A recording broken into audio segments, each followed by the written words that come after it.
নির্বাচনের রোডম্যাপ তৈরি ঘোষণা হয়েছে, এটা আমাদের প্রত্যাশা। আমরা চাই যে দেশে একটি নির্বাচিত সরকার দ্রুত একটা নির্বাচনের মাধ্যমে একটি নির্বাচিত সুন্দর নির্বাচন এবং নিরপেক্ষ নির্বাচনের মাধ্যমে একটি গণতান্ত্রিক সরকার প্রতিষ্ঠিত হোক, বৈষম্যহীন সরকার প্রতিষ্ঠিত হোক, মানবিক সরকার প্রতিষ্ঠিত হোক। যে স্বপ্ন আমাদের জননেতা তারেক রহমান সাহেব দেখেন, এটাই আমাদের স্বপ্ন, এটাই আমরা প্রত্যাশা করি।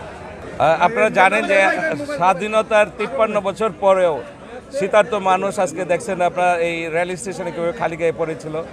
আমরা চেষ্টা করেছি যে শতাধিক মানুষকে কিছু কম্বল দিয়ে তাদের শীত নিবারণ করার চেষ্টা করেছি। এটি মূলত আমাদের মহান বিজয় দিবসে একটি ক্ষুদ্র প্রয়াস।